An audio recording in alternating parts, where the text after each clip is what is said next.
Tu as fait ton classement, j'ai fait le mien aussi. On va regarder si on a les mêmes résultats.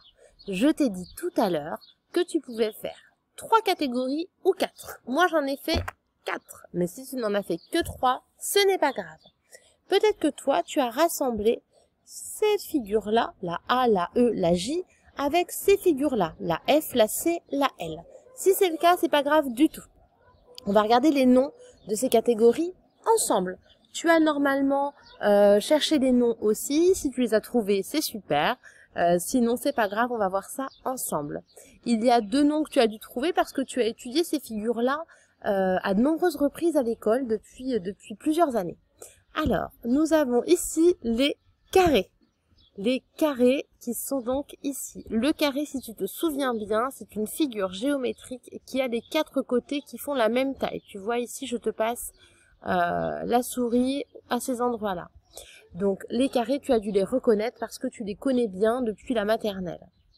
Nous avons ensuite les rectangles, qui sont aussi des figures que tu connais bien.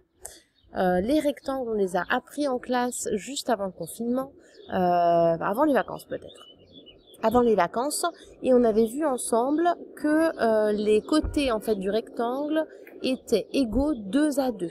Alors ça c'est le terme un peu technique, hein, c'est le terme géométrique, mais nous avions dit que les côtés qui se regardent avaient la même taille. Regarde, ce côté-là, il est égal à celui-ci, et celui-ci est égal à celui-ci. Souviens-toi, nous avions construit des carrés et des rectangles avec des bandes de couleurs, et nous avions vu que pour le carré, toutes les bandes étaient de la même couleur, forcément, et que pour le rectangle, c'était les bandes qui se regardaient qui étaient de la même couleur. Souviens-toi, on avait vraiment rouge, rouge, bleu, bleu. Voilà.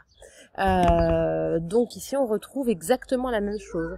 Il ne faut pas te laisser embêter par le fait qu'il soit penché. Il a beau être penché, si tu prends un carré, t'as beau le mettre d'une manière ou d'une autre, ça reste un carré.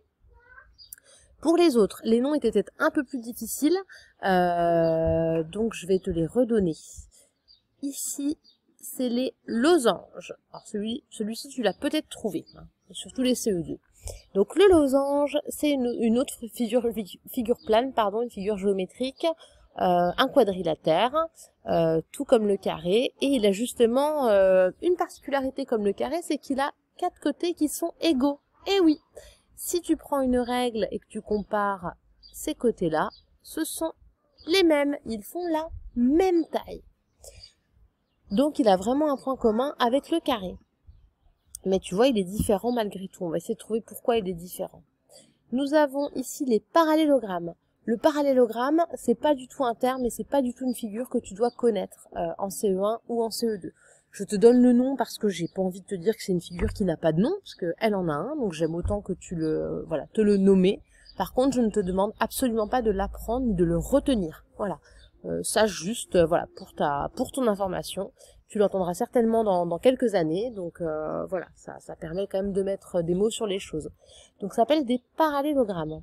Les parallélogrammes ici, ils ont aussi un point commun avec les rectangles, c'est-à-dire que les côtés qui se regardent font également la même taille. Voilà. Donc, justement, tu dois te dire, mais elle est folle, cette maîtresse. Pourquoi est-ce qu'elle nous les a séparés alors qu'ils ont les mêmes caractéristiques? Eh bien, justement, ça va être à toi de rechercher juste après.